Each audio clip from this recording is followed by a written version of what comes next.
Audio check 1 2.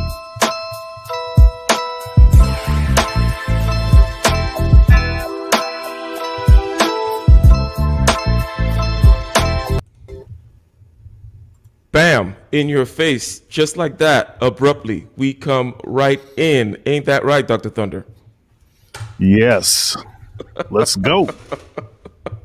Let's get it. Shout out to MOT, already showing out with a heavy-handed $100 super chat. And if you don't mind reading what Dr. Thunder says, I will go ahead and put it up on the screen. I'm sure you can read it from YouTube, though, right? Pow. Teams start with those who are master of self, master of current circumstances without compromise, exile of non-provable, futuristic-based track records. Track records. Teams have to do, or should I say, have to compromise with people whom have track records. Provable track records. Shout out to MOT, Man of Tomorrow in the house. So we are coming at you today with the third installment of the Getting Ish Done show, but the second in a series about managing/leading. Okay.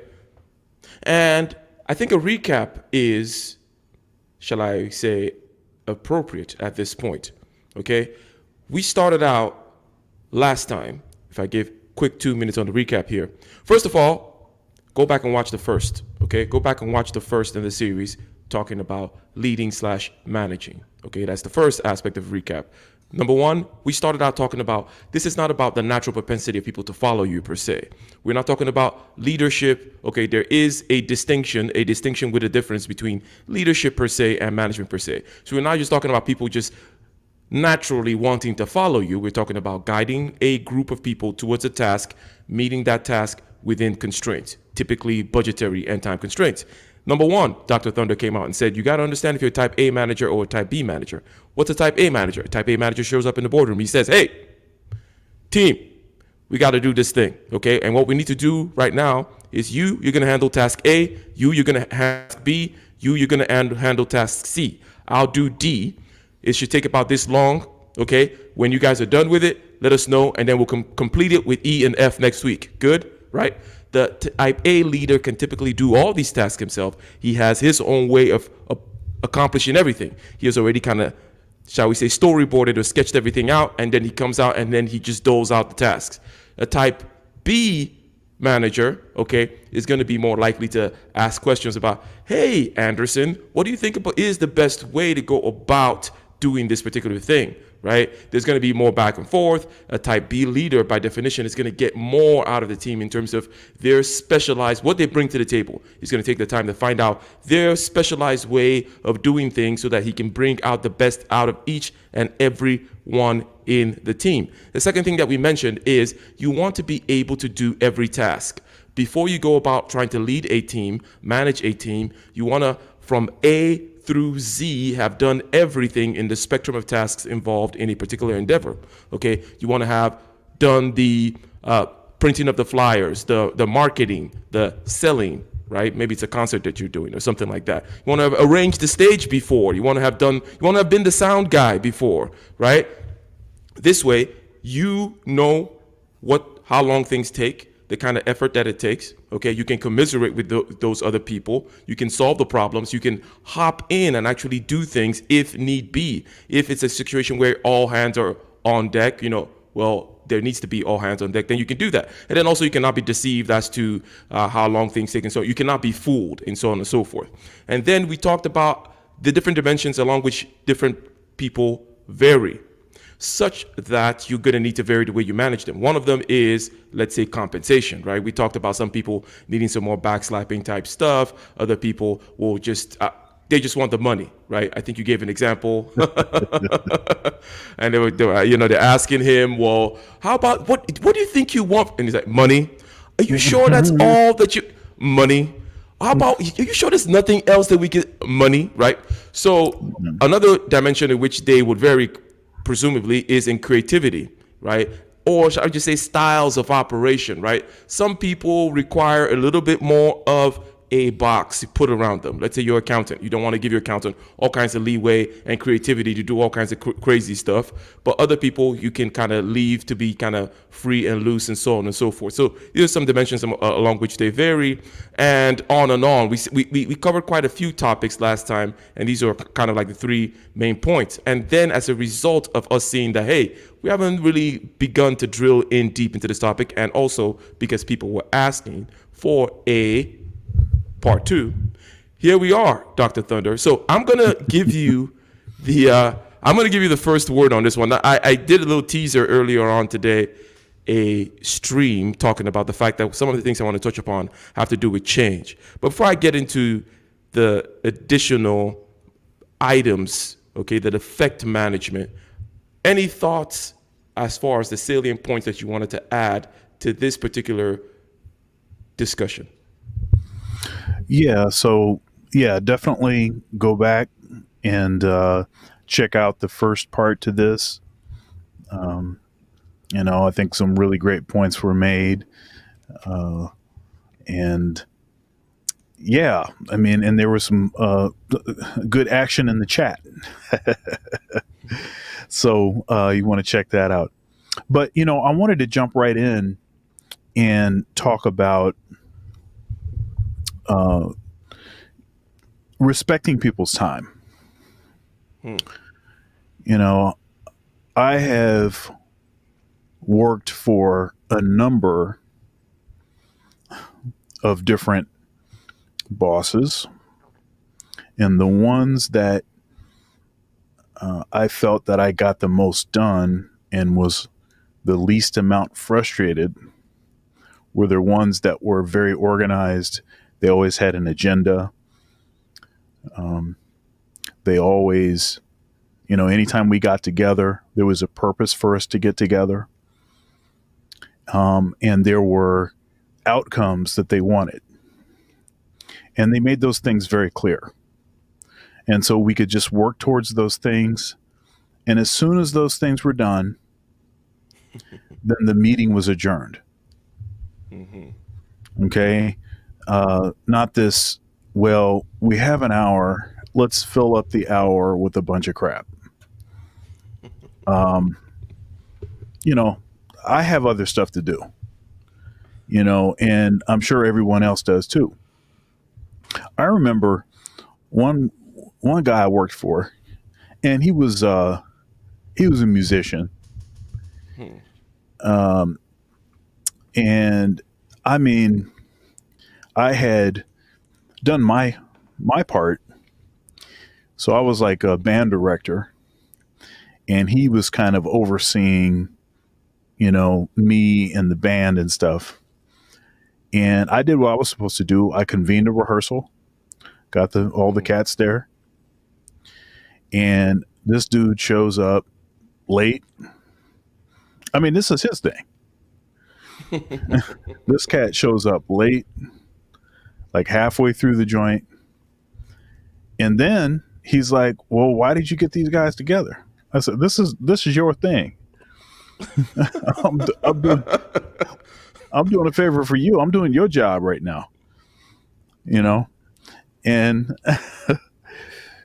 so the moral of the story is don't waste people's time. Mm-hmm. The bosses I've had that have been very succinct, it's worked out well. And like you, I don't really need a lot of external motivation. Just tell me what it is that you need done, and then I'll go after it. But you have to be clear.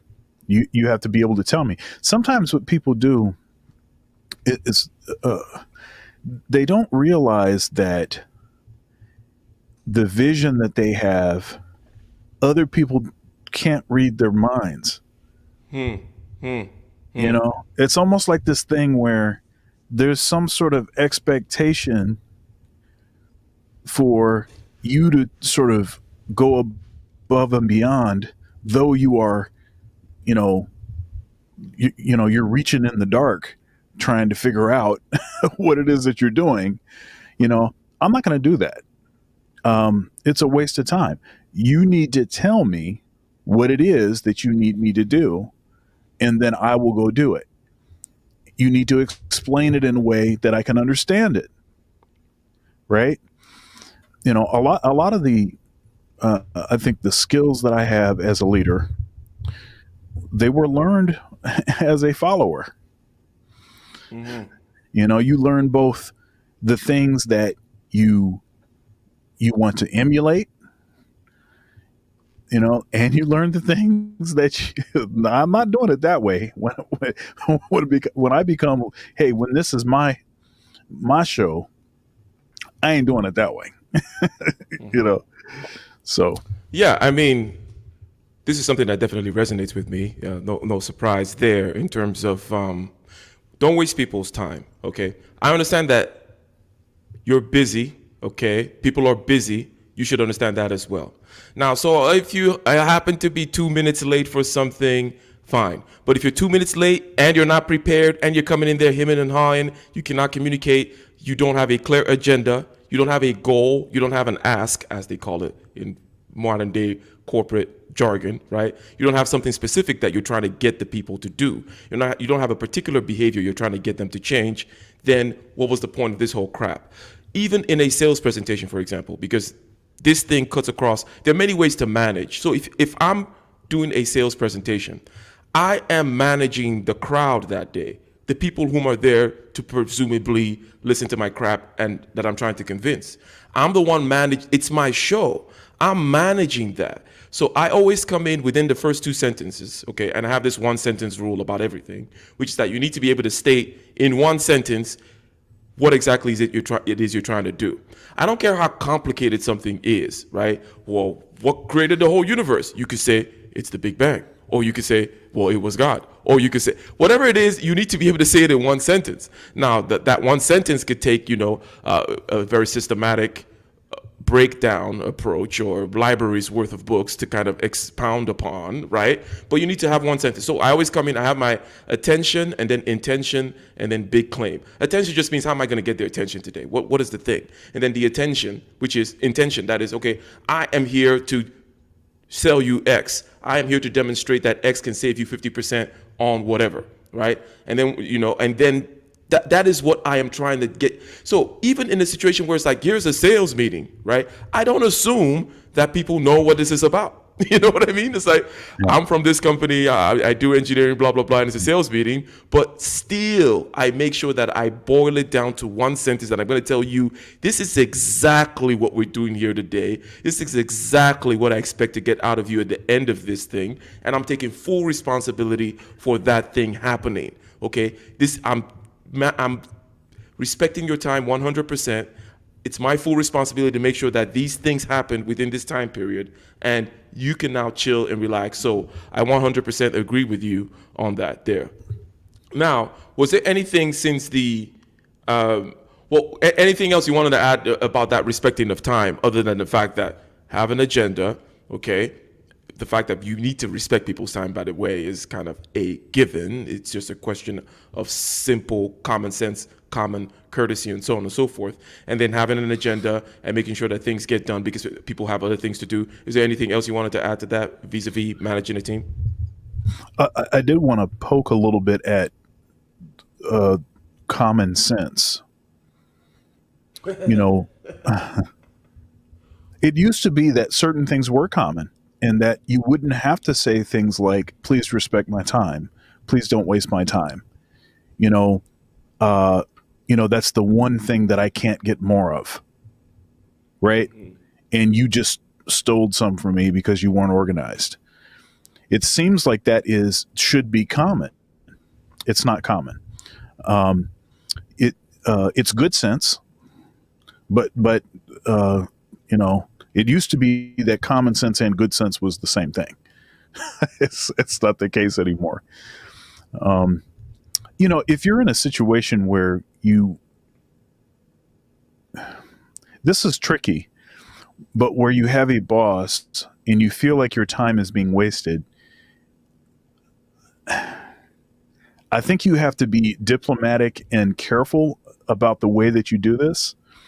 But maybe you can sort of hint at it by asking for specific tasks to do, you know, um, or asking specific questions about what the vision is, or, you know, how is your, how is it going to be considered successful? You know, what, how are you evaluating what it is that I'm doing? How am I going to Yeah, know I that like that is that a one. success? Yeah. That's one I typically use, which is if I get the sense at all that either due to the boss himself or due to the boss trying to play to a particular, let's say, team member whom is perhaps wishy-washy and, oh, well, let's not just go direct. Let's see what Angela thinks, or let's kind of see blah, blah, blah. I always go for well, what does success look like? What does the end goal look like? What exactly, what, just paint me that picture.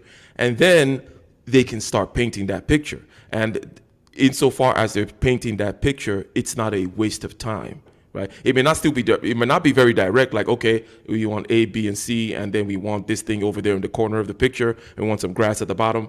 But as long as we're on that frame, then I know we're not just flying all over the place and not knowing what success looks like vis-a-vis this particular meeting and not wasting our time, right? This is very good relationship advice also, as far as communication.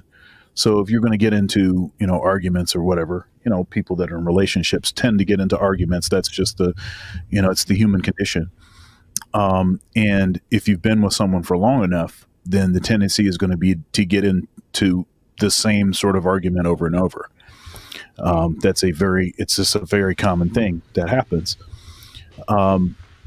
One way to try to head that off is to ask the question,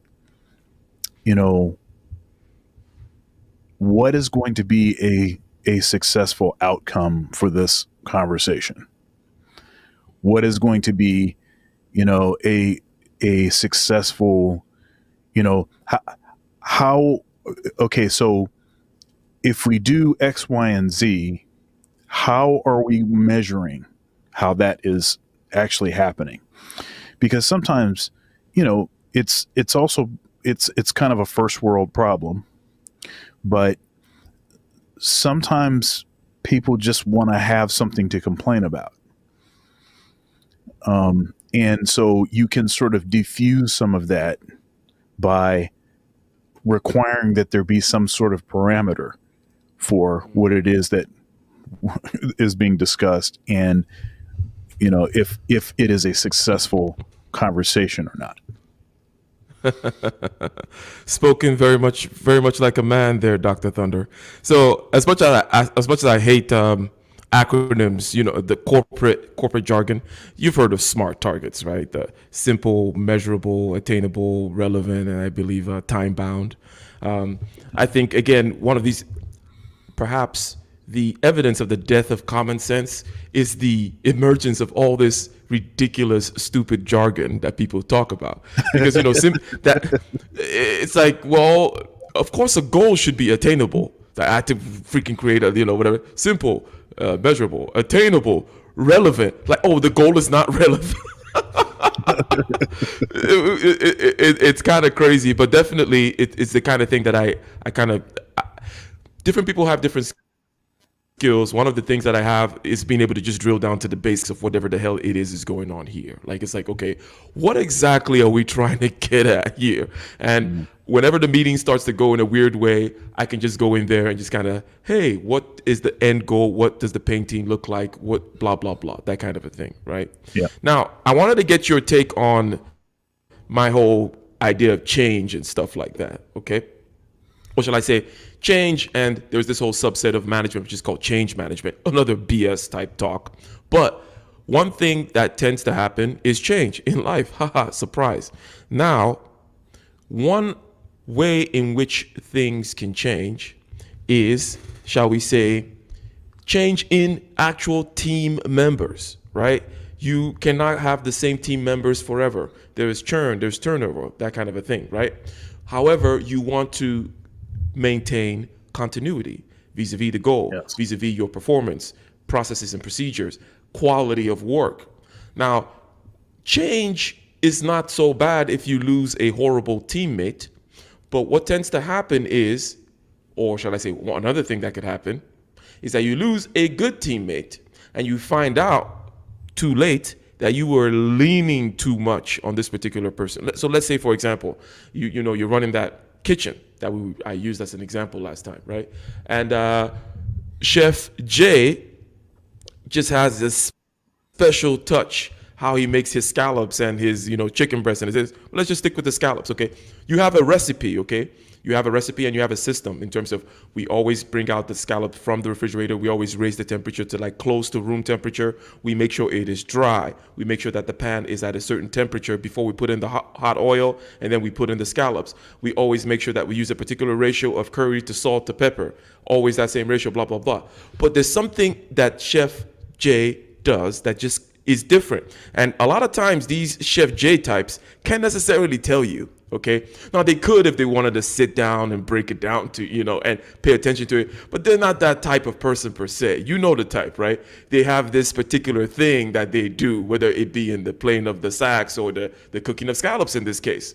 Now, the mistake to make as a manager is to simply just lean on Chef J's special scallops. Like, hey, Chef J makes our scallops. Our scallops are always excellent because of Chef J.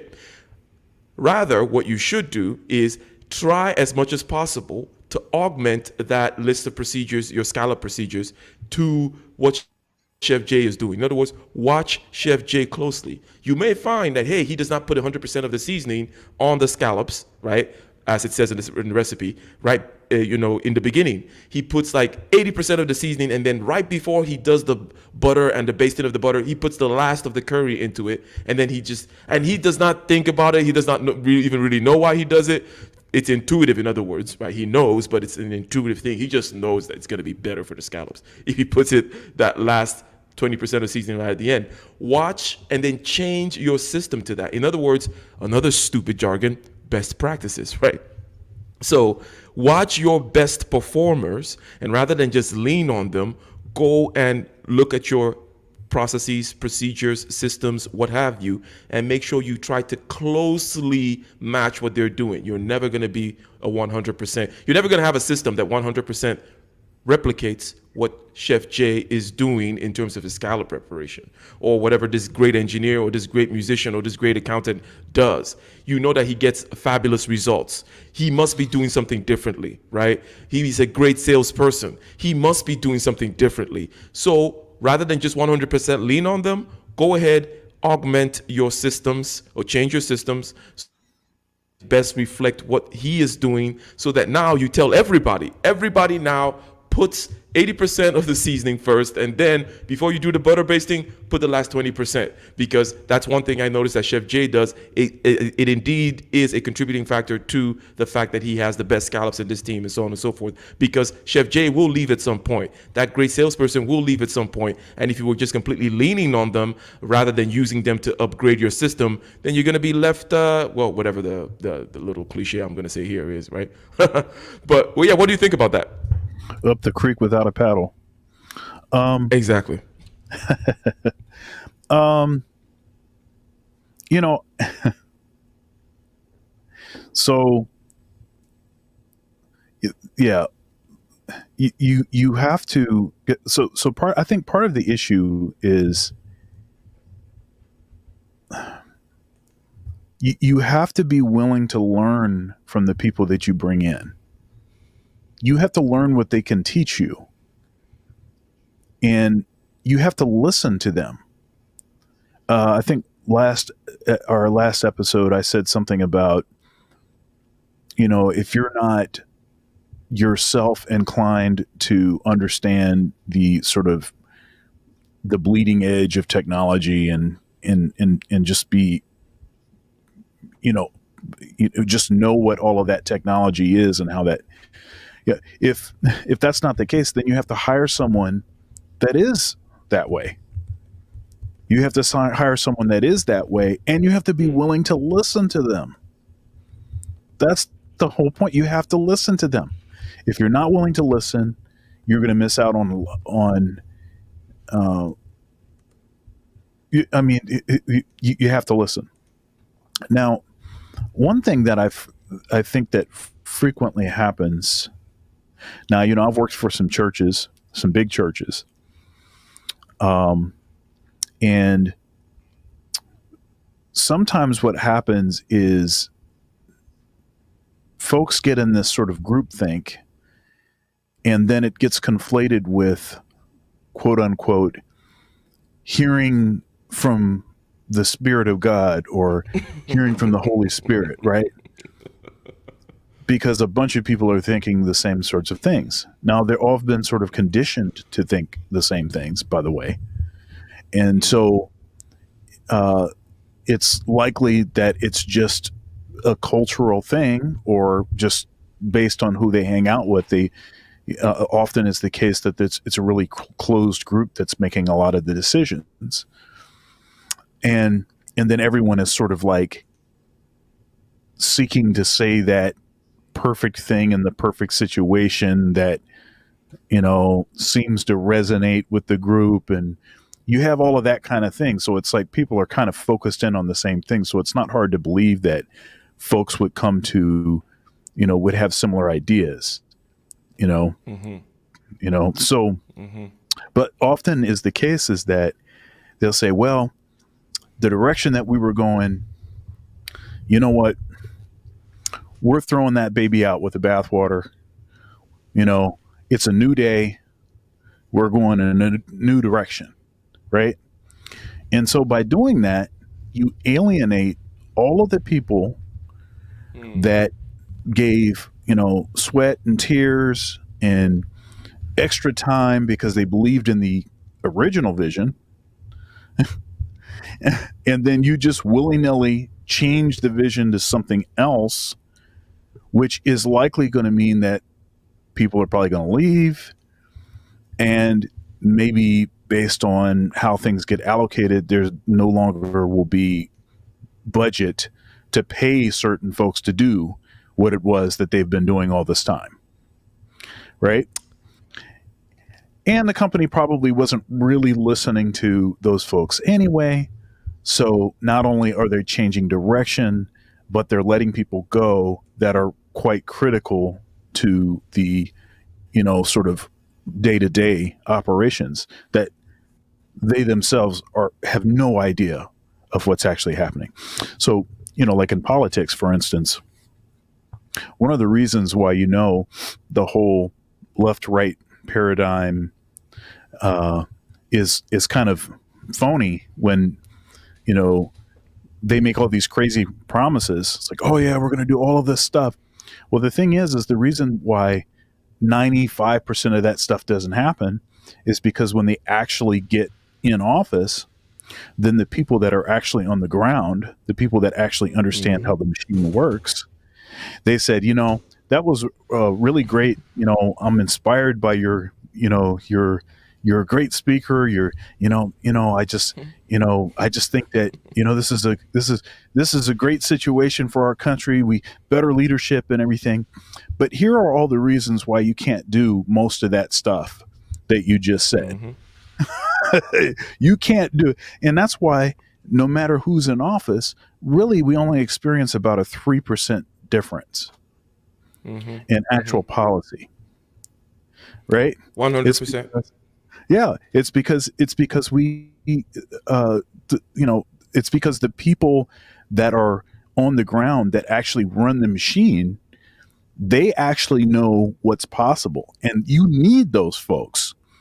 You can't do anything without them, so you have to listen to them. Yeah. So being moved by the Spirit. It is a spirit, some kind of spirit that moves these people, but and then talking about just abrupt change, and then also leading to the last thing that you mentioned, which is coming in with all these big ideas, but then you really haven't done the work on the ground. And we talked about this the last time, right? Which that's why we said in order to manage anything, you need to have done the work. You need to know what's possible. You need to know how hard it is, how long it could take, and that way you can commiserate, you can appropriately manage, you can appropriately forecast, so on and so on and so on. Now, what do you think about what our friend here, Jose Navarro, says? I'm gonna shout out first of all for the $5 super chat, right? And I'm just gonna paraphrase by saying that, hey, you got some, superlative, some great Excel skills, right? And you're trying to say, hey, do I hoard? Do I put my is it the lantern underneath the basket? You know what I'm saying, Doctor Thunder. Do I do that? Do I do that, or do I let it shine? Kind of a question. Now, I have a knee-jerk response to it. Then I'm going to let you say what you're going to say, and then maybe I'll have something a little bit more cogent and coherent. But my knee-jerk response is always, in other words, I never even think about this kind of a thing. You know what I mean? So take, for example, this particular show. Sometimes we're dropping some heavy gems here, right? In my YouTube channel, other shows as well, maybe we're dropping heavy gems. I don't think about it that, this is something that maybe I should keep some of this particular skills. Maybe I should not talk about my mastery of subjective consciousness thing. Maybe I should not be talking about how to sell, persuade, influence, not talk about how to be the most comfortable person in the room so that you can get the life, blah, blah, blah, blah, blah. That somehow it's going to diminish my as a matter of fact, practically speaking, now having said that, I never have that kind of a thought frame. Practically speaking, it never does what you fear it's going to do, Jose. It never does that. It's never the case that people are just going to wring everything out of you and then you're left dry and then they discard you. Even though it seems like, that should be possible, can't they just suck it all? I think that the mindset that puts you in that place is what's going to make it possible. What I mean by that is, if you're really thinking that all you got is the Excel stuff, then you're wrong. You mentioned here that it'll help delegate your work. This will help you to expand. The thing that makes you good at Excel will make you good at many, many, many other things as well. That rhymed. So basically, if you go ahead and you share out, you say, hey, here's my free Excel skills. You go out there and you use it. Now your workload is easier. You take the same, whether it's intuition or a particular knack for programming, or you just love looking at screens, whatever the hell it is that makes you weirdos good at Excel.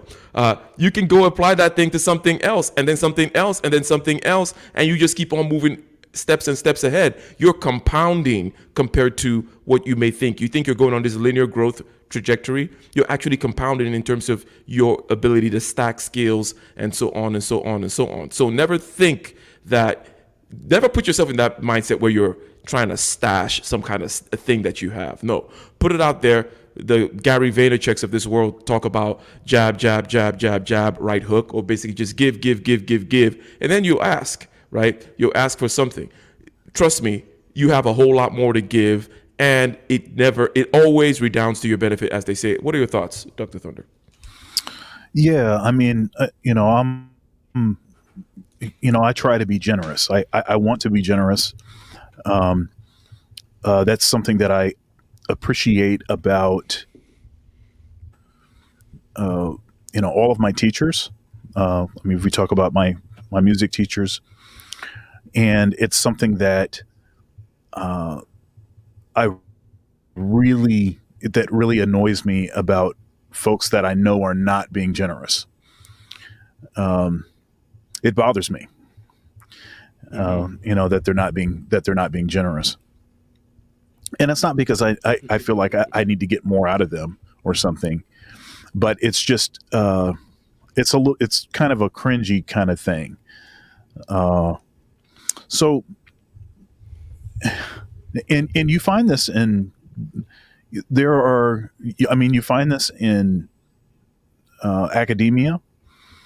You find it all around. I mean, there are teachers, there are professors that are very much super generous and will show you and tell you anything. You can ask them any question and they'll just keep telling you more and telling you more. And then you have those that okay, this is the curriculum. This is the stuff that I'm on the hook to share. And any other questions you ask me, that has nothing to do with what the topic is. So I'm not going to share that information, right? And, it just kind of comes across some kind of way. I don't. That's not the way that I think about it. Frankly, the issue is not usually acquiring the information. The information is all around. That isn't an issue. And I see. in most cases, this information is hidden in plain sight. Right? The stuff is already out there. I mean, you can get on YouTube. You can find ways to gather information. So that isn't the issue. What I found is I can share any and everything with students, but only such a small percentage of them are going to actually do all the stuff that I'm telling them to. So there's no risk. So if I'm afraid that I'm going to create my competitor, by sharing the information, there's not much risk of that, because such a small percentage of folks are going to be willing to do all of the stuff that's necessary to actually monetize that information. Yeah, and as a teacher, I'm sure that or I don't know if that's an insult. Maybe I should call you as a professor. That finding that type of person that will, as you say, monetize, take on, actually use, practice, inculcate the things that you're telling them is a great joy to you. You're like, oh my God, another human being out here freaking, for crying out loud. It's been 5 years, right?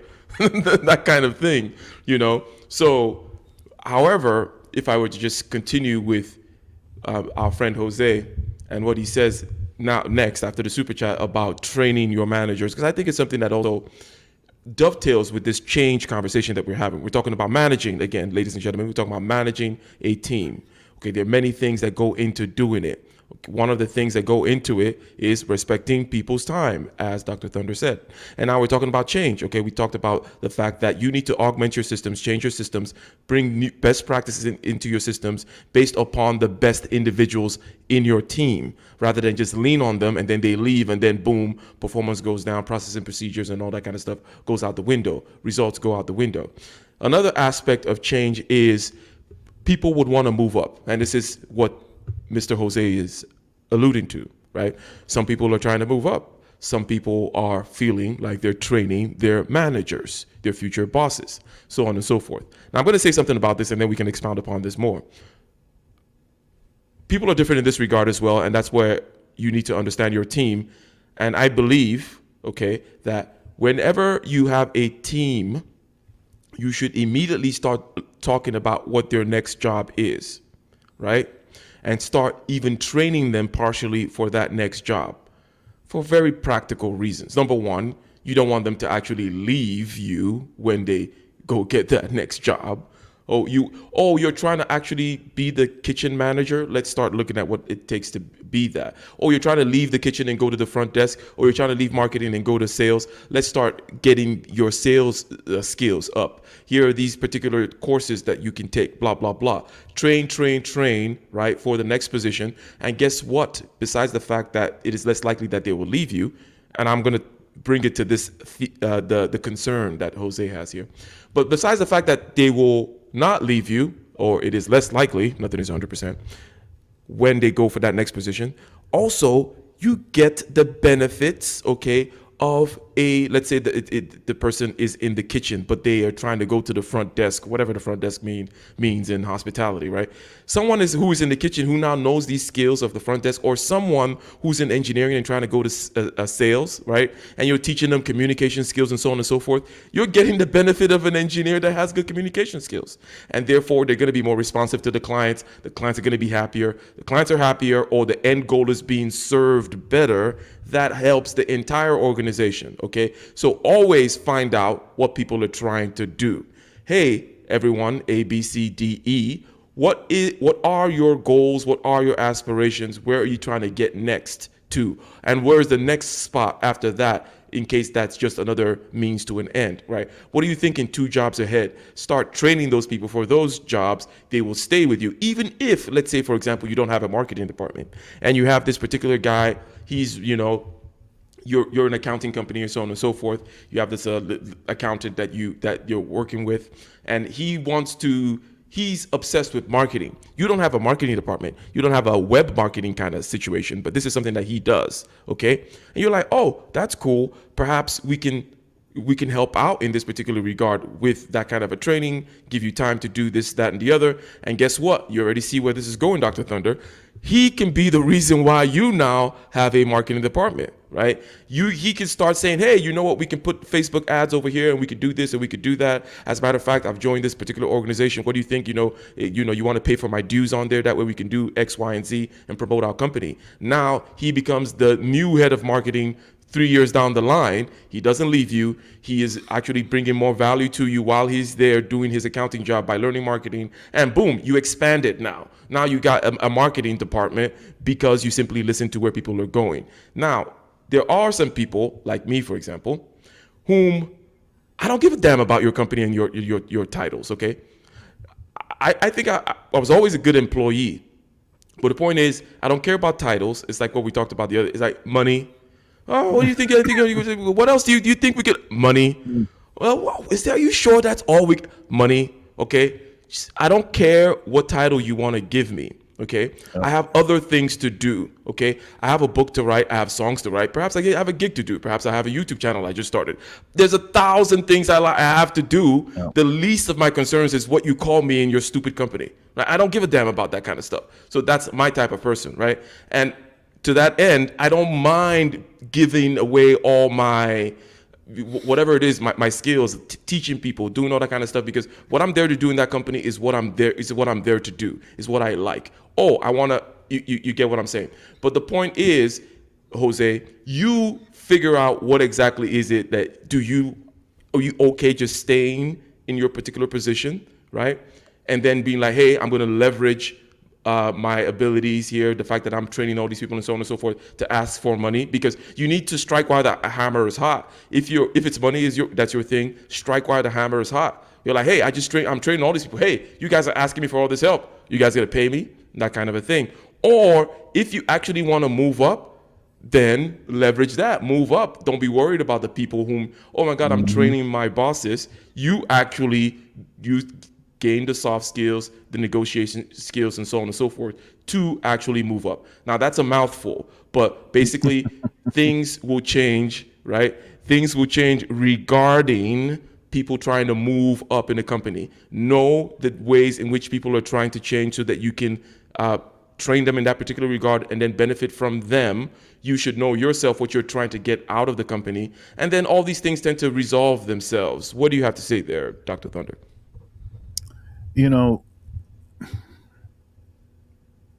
So I think you need to learn that the exception is the exception for a reason. The rule is the rule. So, for instance, so we all have heard these stories about taking some risk or something, and then that made the person filthy rich, or it was the game changer. We hear all this kind of jargon, but actually, what usually makes things happen is doing your job very well, following the rules very well, and then also not allowing people to take advantage of you. I mean, that has to be part of the equation. So you can't just sort of blindly follow and just do whatever folks are telling you to do. That's going to be a mistake, and that'll be a problem. And one strategy, it seems that that's pretty common, is there's a lot of using stuff like, titles, perks, all of this kind of stuff to delay doing what the company should have done for you long ago. There's a lot of that happens, and or the kissing butt strategy, where you're puckering up, you're kissing everybody's butt, you're doing what you need to do, you're following everybody, you're saying the stuff that they want you to say, you're um, you're you excel at a team as a team player, right? You're doing all the right things, but doing all the right things, if it's not actually amounting to more zeros on your check, it's of no, it doesn't help you, because all you're doing is making money for someone else, and then also they're not even respecting you enough to do what they actually need to do, and they're using bogus trinkets and things as a way to avoid from having to actually compensate you. um, you know one strategy that I've seen often is, and churches do this, businesses do this, um, academia organizations do this. They're willing to give you all kinds of stuff. Well, allow you to supervise a lot of stuff. It's in it is so, for instance, like computers. It's like, okay, well, I need a computer, right? Well, oh yeah, we can give you a computer. Of course, if you leave the organization, then the computer stays with them, right? But I need a computer. But you have to be aware. You have to be aware of allowing that kind of stuff to seem like it's some sort of payment. It's not payment. Mm-hmm. Mm-hmm. You know, Unless, of what they, course, unless of course, and this is not, you're leveraging whatever it is they're giving you for something else, right? Let's say, for example, right. you tell your church or your university, whomever, hey, I need this kind of a setup wherever I am, right? I need this computers, I need this audio Right. setup, and so on and so forth, and I use it to do all kinds of things, right? And it's like, Oh while yeah, you yeah. guys, it's not just gonna be for you guys. I'm gonna milk the hell out of it. And sorry, I cut you off there. But I just felt like No. But that's totally true. But a more effective way, if they're really concerned about me being able to have a computer, then they would just pay me more, and then I can buy my own computer, Mm-hmm. and then I could still do all that stuff with it. And then when I decided I didn't want to do that, I didn't want to be there anymore, I wouldn't have to give it back. But yeah, but this, I mean, computers are that's kind of that's a basic sort of technology package that you're going to get if you take a job. Most jobs are going to offer something like that. Most kind of office kind of jobs. But anyhow, I started out by saying this whole thing about the exception and the rule. I think you have to follow the rules, but you can't allow the company to take advantage of you, and you can't sort of the whole kissing butt strategy, which is a way to try to sort of take shortcuts, basically, because now I'm trying to, if I cozy up to this person, then they're going to take care of me. And I'm not saying that none of that is. I mean, there's something to that. I mean, you can't be, you can't be sort of like, you can't pretend that stuff doesn't exist at all. But if I'm doing a lot of butt kissing and that's the reason I get a raise, I mean, I'll cash the check, but that's not really the way that I want to get my raises. Let's put it that way. So I forget the name of the stream right now. I think maybe it's in the Expand Your Horizon stream. It may be that. But basically, it's where I talk about my concentric rings of concentric circles that protect you, and also basically, it's a continuation of me saying, I don't give a damn about your titles in a company, right? The end goal I was going to tell our friend Jose is, if you're so worried about this stuff, you need to be doing your own thing. And we were touching upon it by saying, hey, leverage these things that they're giving you, right? Make sure you mentioned, make sure that you know the difference between somebody having you manage some resources like a computer versus it being yours. It's not your computer, okay? They didn't give you money to buy this. They didn't give you money such that you chose, therefore, to buy a computer, that kind of a thing. Now, I would say ultimately is one or the other. Either you want to play the game of rising, which I do have a strategy for that within the company, or you sidestep and you start doing your own thing, right? Or you do Right. both, which I tend Right. to recommend, right? Do both, Yep. do all. Always go and, always do all. Always, always, always do all, right? That's kind of my thing. It's because, dude, 24 hours is a long time. Other people are doing it. What else are you doing anyways? Watching Game of Thrones? Get the hell out of here, right? That kind of thing. So, but if you want to just stay within the realm of, let's say, rising within the organization, basically what you touched on earlier, actually putting your nose down and then doing the work, being known, having a reputation that precedes you, such that before you walk into that negotiation room to negotiate some pay or whatever it may be, people already know. Not because you kissed their butt. People don't like it ultimately when you're an ass. No one likes an ass kisser, including the person who's ass you're kissing, right? People don't like it. Okay, it is that whole contempt that they have for you. It is that this soft bigotry of low expectations or something adjacent to that, at least, right? No one likes that kind of a thing. But you want to have a reputation that does not depend on you actually going, slapping backs, having lunches, talking to people. It's based on your competence. Hey, did you know that Jose taught the whole whatever, Excel? Do you know that Jose did this other thing? Do you know that when you reach out to Jose, he always gets the job done? Do you know that Jose saved my butt last week with this particular client because he emailed the client exactly what he needed at 12 midnight? That way he was able to get the approval the next day. Did you know? Did you know? Did you know? Did you know?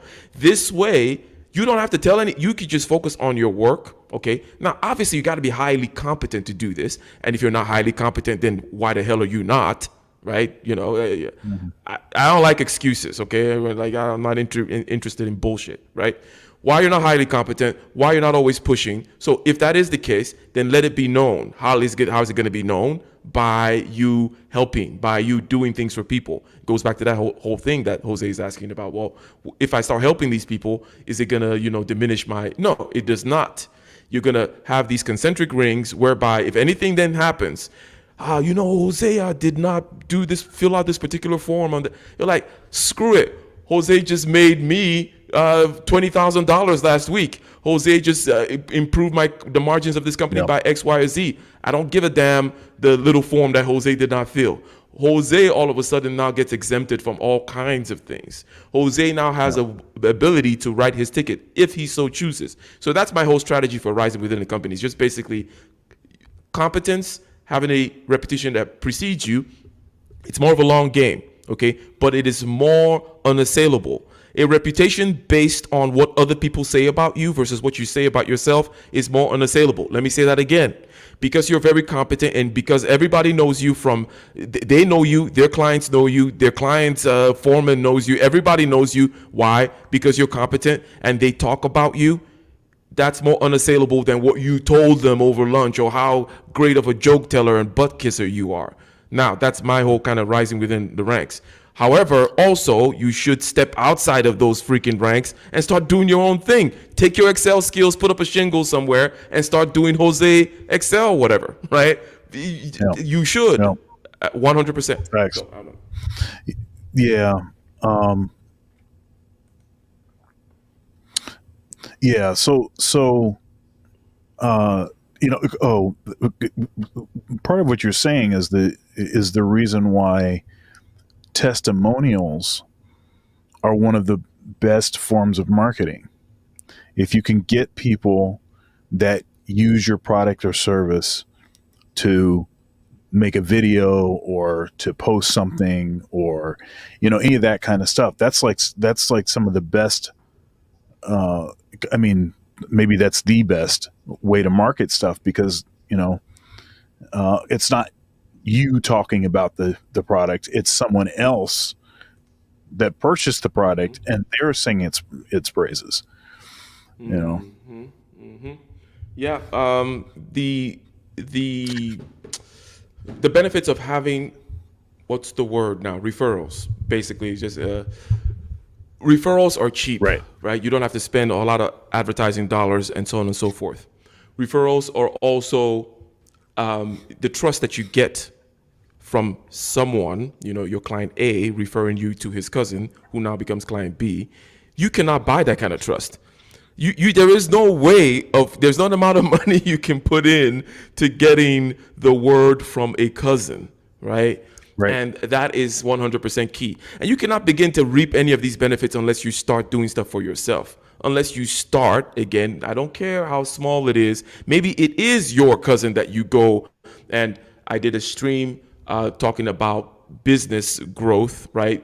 It's called Starting with Aitoa Ogiamian, the president of American Heritage University. Yeah, he's my cousin. Some of you guys figured it out by now. I was trying to hide the fact that way. It's not like, oh, it's, but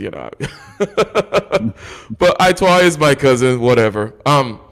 Point is, he started, he's got many businesses going on. He started many of those and so on and so forth. But the first things that he ever did were, literally like fixing a computer or fixing the computer for somebody and be like, oh yeah, I also do audio surround systems. And then he does that. And then the cousins refer him to this other people, blah, blah, blah, blah, blah. You don't get the benefits of this kind of network effects, referrals, blah, blah, blah, unless you start, and you got to start somewhere. Now, I'm sure, I haven't really looked at the time, but I'm sure we're already approaching a situation. So go ahead. What I was thinking that I could do is, I have a couple things that I did want to cover. They're just a couple bullet points. I could say one, and then maybe you say something about it, and then I'll say another one. We could keep it. We could probably do this in less than 5 or 10 minutes. Rapid fire. Yes. So one of my points is, be willing to do the hard work yourself, and others will be more willing to do the hard work. Right. So, and this is that whole thing, getting, the willingness to get your hands dirty, the willingness to put the extra effort in. You're sort of modeling hard work and dedication. You're not lazy. So I'm really lazy, but since I have money, I can hire you to do the stuff I don't want to do. So, that you don't want it to come across that way. Right. What do you think about that? Yes, and it may not be the same things, right? That you're, in other words, this guy that said, exactly, right? Because I could say, hey, I don't like spreadsheets. Okay, I could do them, but I am not that guy. I am not a paralysis by analysis guy. I don't really like to put all kinds of formulas and look at a bunch of numbers all day, that kind of a thing. Some people wonder, well, how are you an engineer? Well, engineering involves a whole lot more creativity than people tend to think, right? So that's the aspect of the engineering I like to do. I like to sit down and, with my pen like this, or standing in front of the whiteboard doing the work in terms of the creative work, coming up with the solution, cracking my brain, that kind of thing, right?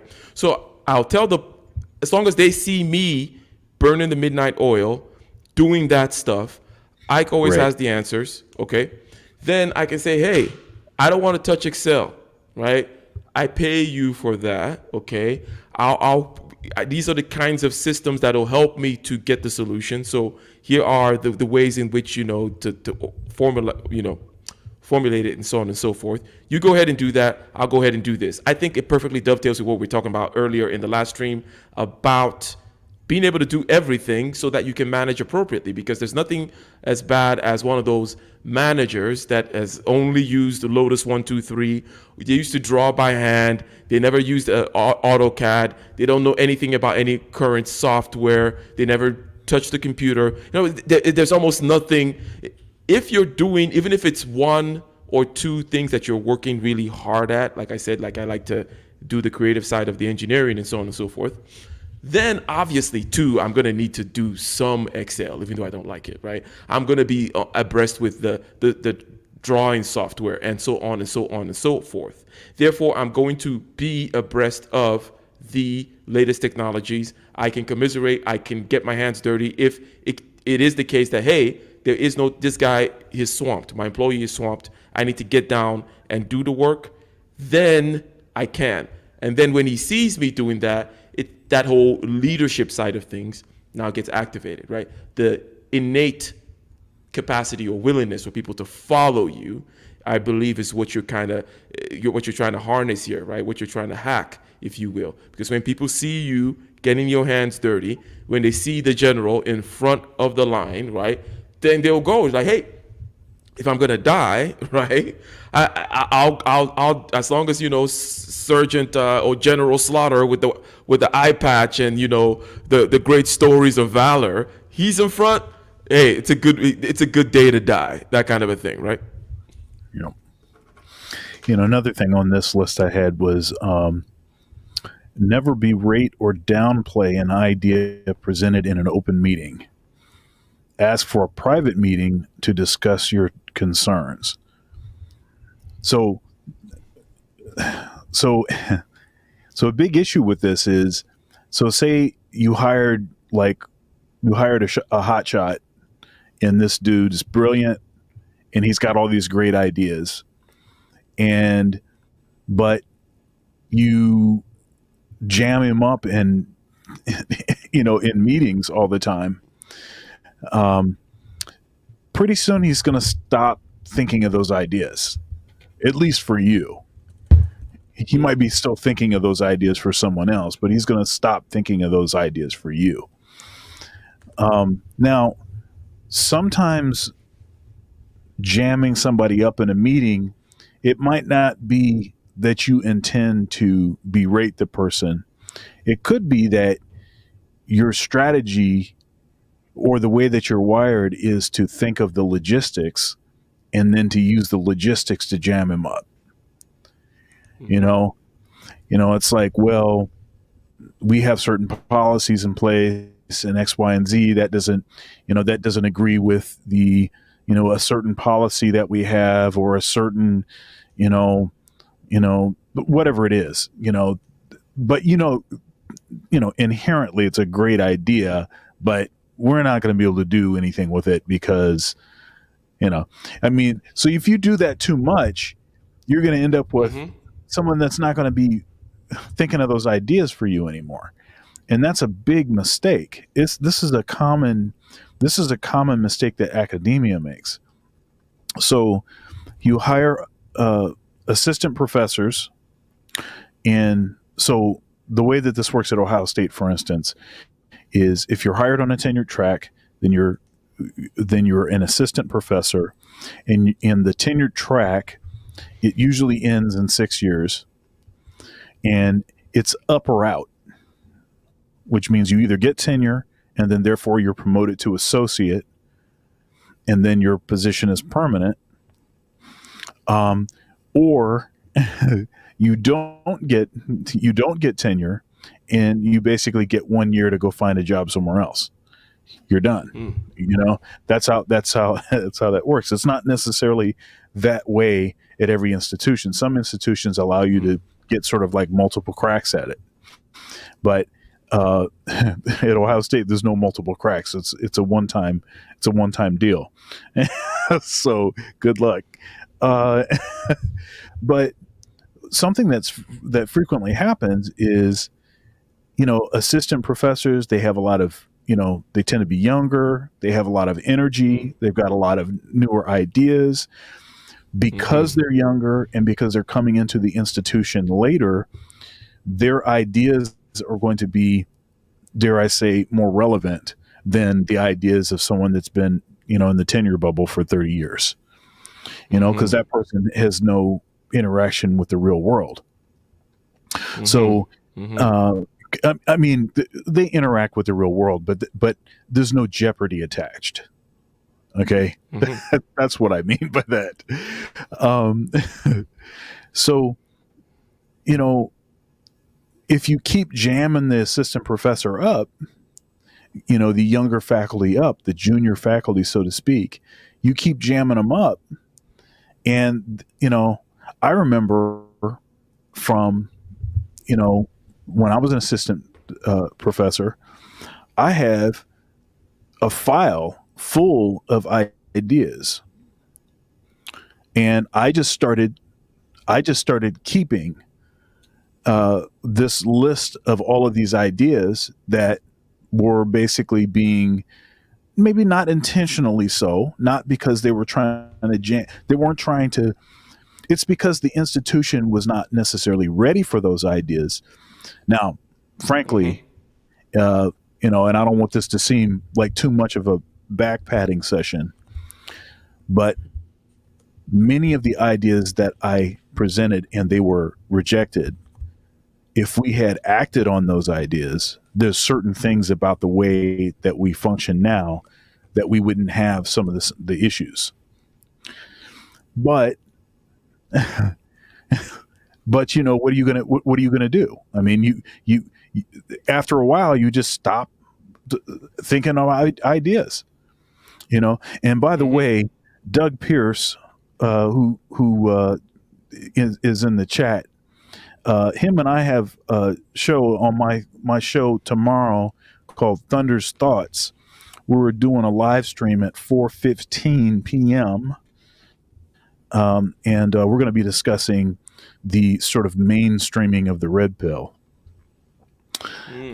That's going to be one of our topics. But that's shout out to him, Doug Pierce in the chat, and he's a fellow academic, and so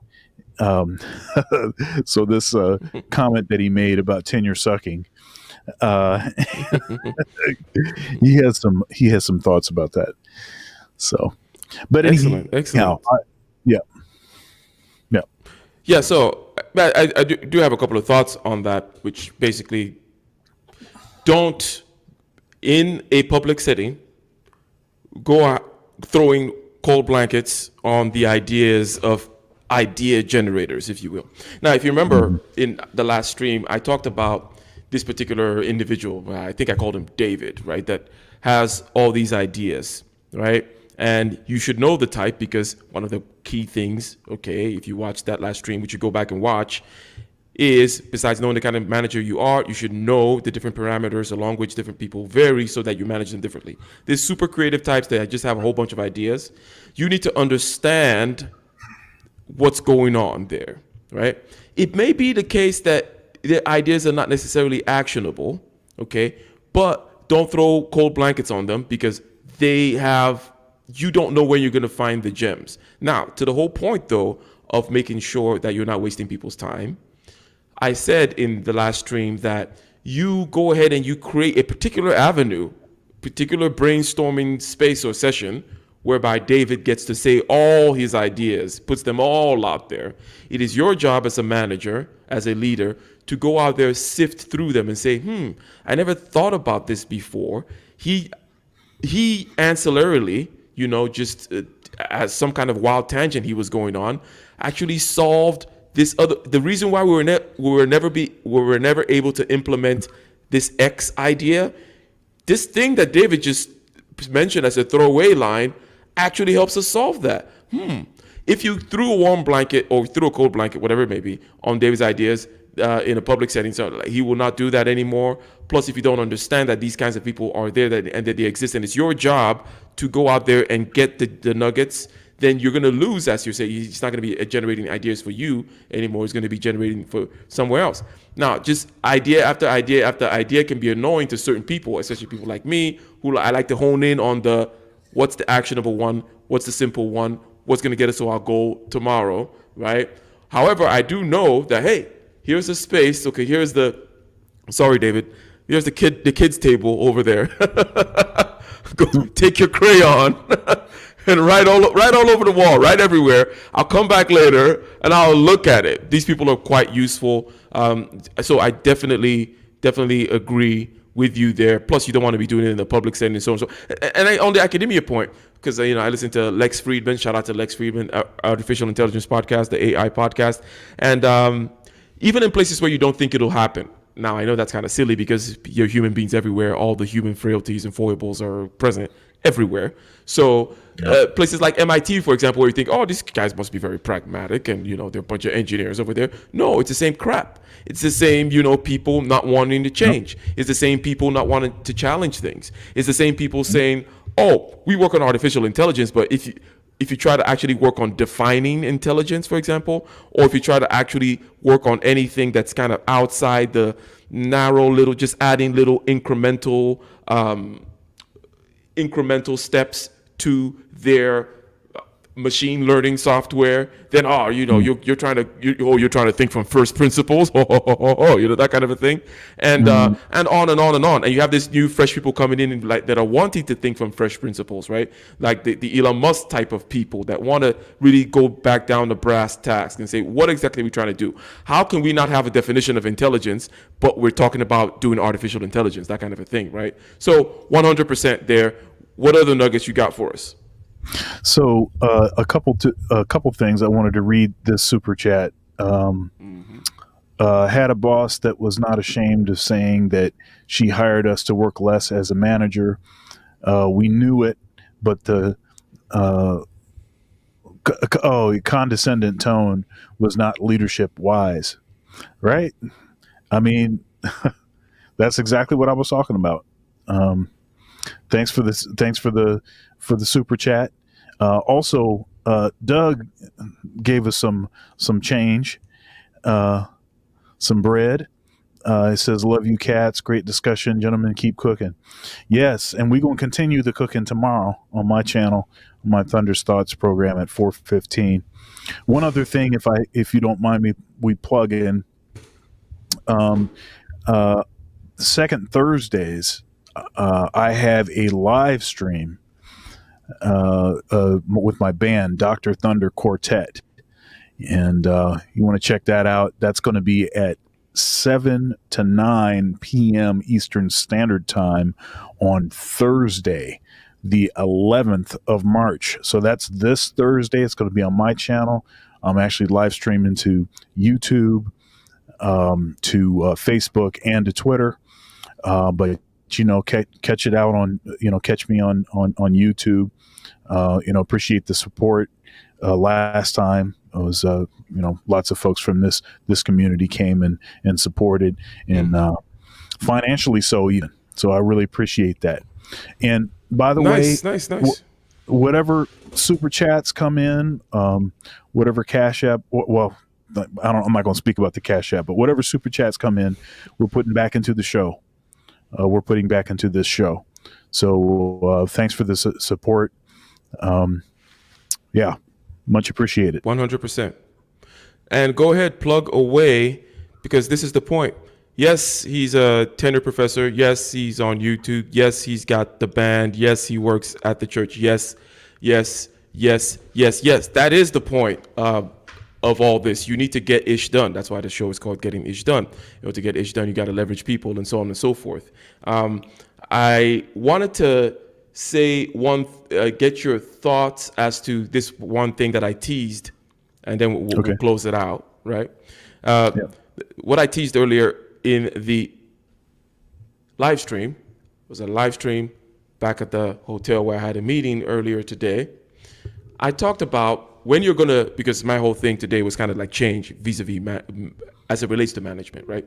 So I mentioned earlier that the team members are going to change. So you want to make sure that you're augmenting your systems to make sure that whatever it is that Chef Jay is doing that makes a scallop so good, you want to tweak your recipe and tweak your procedures such that it better approximates, because you're never going to get perfect Chef Jay, better approximates what Chef Jay is doing. We talked about different kinds of changes as well. Changes in prompted by Jose Navarro, talking about people trying to move up and so on and so forth, right? How do you understand what the kinds of changes that the team members are trying to do? Train them so that you benefit from them having these two hats, if you will.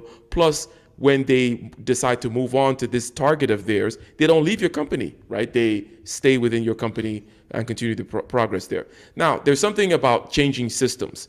Simple thing like, oh, well, we're moving from seat belts in our trucking company to this 5-point harness, whatever it is. Or we're changing accounting software. Software tends to be the big one these days. Software systems, right? Ecosystems of software. We're going from Microsoft to Amazon web-based type stuff. We're going from this old CRM, customer relations management, to Salesforce, which is a big kind of customer relations management. Now, my whole thing about that is this. When you're going to talk about change, the best way to do it is to not talk about change, right?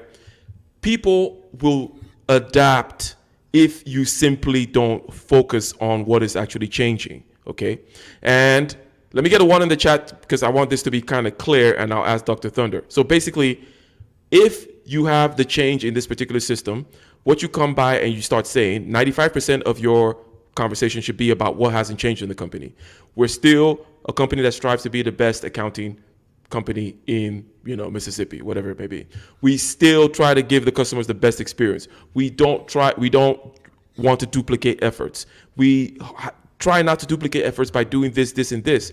This guy does these meetings. This guy does this, that, so on and so forth. You talk about what's the same, what's the same, what's the same, what's the same, what's the same.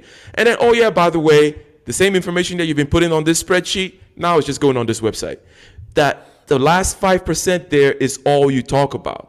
I use the analogy of just turning up that heat in the proverbial frog. I know this actually doesn't really happen with real frogs. It's just a crazy story. I don't know who came up with that frog in boiling water thing.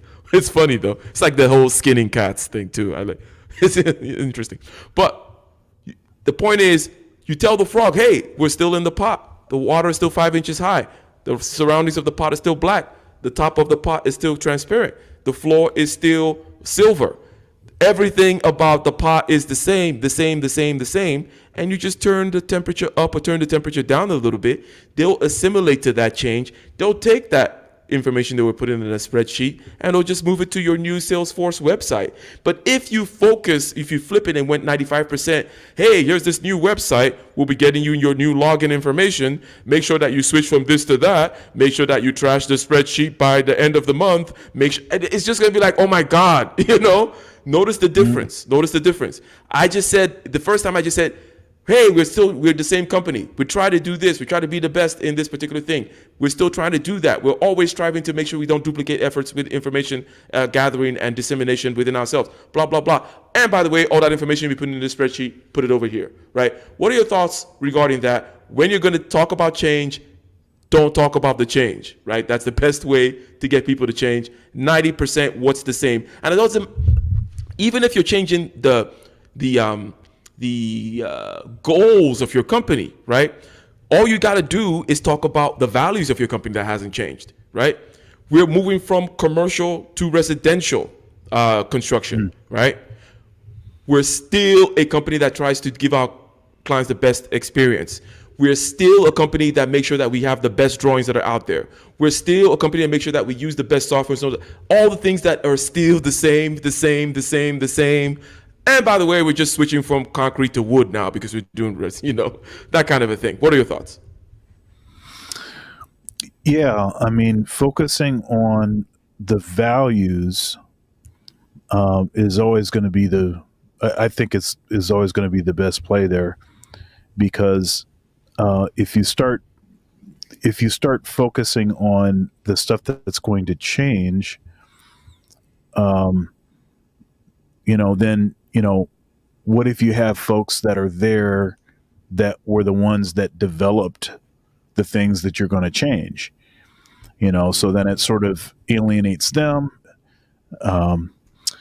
And yeah, I mean, if you focus on your values, the company values, if you focus on that, then, it's easier to justify whatever tweaks or massive changes that you're going to make, and it makes everyone feel less like it's sort of a flavor of the month, or something frivolous or not well conceived, or I don't know, maybe I don't know, maybe some nepotism or something is in there somewhere. I don't know, just different things that people speculate, rather than just clearly saying these are the values, this is what it is, and this is why we're doing this, and then just go that way, or don't even say what it is that you're changing. Just start making the changes. So I like it. Yeah, just start cranking up that while you're telling them how everything is the same, the pot's the same, the water's the same. Don't pay attention to the hand, turning that's right. the cranking up Just the keep heat. it. And That's right. yeah, people are very adaptable, as we know. We have people living in we have the Eskimos, right? And then you have people living in the Sahara Desert and all kinds of places in between, doing all kinds of different things in terms of culture, so on and so forth. And people are adaptable. They will change as long as you're not just putting the change in the forefront of their mind. That, oh, now I gotta go change my password. Something as simple as changing their password, if that's what you're focusing on, it'll piss them off. But you could change massive things, but you just don't talk about it. You talk about why everything really is the same, and this is part of a story, part of a progression. They like stories. They like progressions. Oh, we're just moving closer, a more perfect union, as Obama likes to always quote from whichever document that comes from, probably the Declaration of Independence or something. But anyways, I'll give you the last word on this one, and I think that. Do you think we need a third part on this to close it out, or what are your thoughts? And maybe in that third part, we'll actually have time for people to come in with questions. Yeah. For that reason, in particular, I mean, there's like dozens of other things that we could, bring into this discussion. But I think giving folks an opportunity to become, be part of the show, I think is gonna, yeah, I think Excellent. that'd be the thing. Yeah. Good. So in about a couple of weeks, would you say we'll definitely be posting the time, the exact date. In about a Yeah. couple of I'm we're thinking, gonna come back with part 3. Yeah. yeah, we were doing the once a month thing, and I was telling you, I don't think, man, once a month it just seems like so much time. Like the world changes, moves like 180 or something. Everything changes in a month. So I think every other week, I think is something that we can both maintain, because because we know how to get ish done, so we can handle that.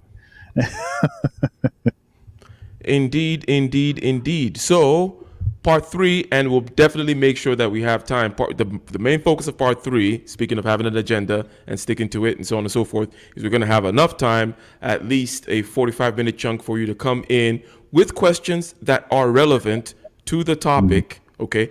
Questions relevant to the topic of managing/leading teams. The last thing that I mentioned about not focusing on the change, great for relationships as well. You mentioned another thing that was great for relationships, right? Which is about knowing what the end goal is. What does winning look like? What is the point of this kind of a thing, right? This whole point of not focusing on change, also great, because people don't like change. But rather than talk about, oh, all this stuff is going to change, talk about all the values that you share, all the things that you've been trying to do. Remember how we're trying to do these things, right? And then boom, well, this is just the next step on the trajectory, right? That kind of a thing. So, ladies and gentlemen, this was another installment on Getting Ish Done with Ike and Dr. Thunder. Okay, thank you very much to those who gave on the super chat. For those of you whom are participating in the chat as well, Q Dog always holding it down. Okay, and as Dr. Thunder mentioned, all the proceeds from the super chats and so on and so forth, go to the show. Eventually, I'll figure out how to get paid by Google, but the money is over there stacking up. And Yeah, eventually I'll figure out how to get the check. But definitely appreciate all your help. Shout out again to Layla, to Doug Pierce. Go out and check out on Dr. Thunder's channel. Doug Pierce and Dr. Thunder tomorrow. They'll be doing a live stream on the, shall I say, mainstreaming of the Red Pill. I guess is how you put it. Yes. Right. Thunder's Yes. And then Thoughts. Man of Tomorrow. Thunder's Thoughts. Thunder's Thoughts. And Jose Navarro, thank you very much for your question. It was good foil for conversation. And Man of Tomorrow for dropping the $100 super chat, talking about the fact that a team starts with provable, or people with provable track records, people that can get the job done. In other words, it's not about your cousin, or was it the skin folk, not kinfolk. another silly statement. It's not about your cousins and your this or your that. It is about competence. It is about driving people towards a goal. The goal is the key here, not the people that are there. The goal is what is to be served, right? And the degree to which people can contribute to that goal is the whole point of it. Okay, and there is no point in wasting your time with people who are not willing to progress, okay, themselves. And I believe, was it Matt talk about something about mastering? Yeah. Mastering. No, that was a different. I can't see super chat anymore now, but I think it was talking about the people who master themselves, so that. Oh no, it was something else I read.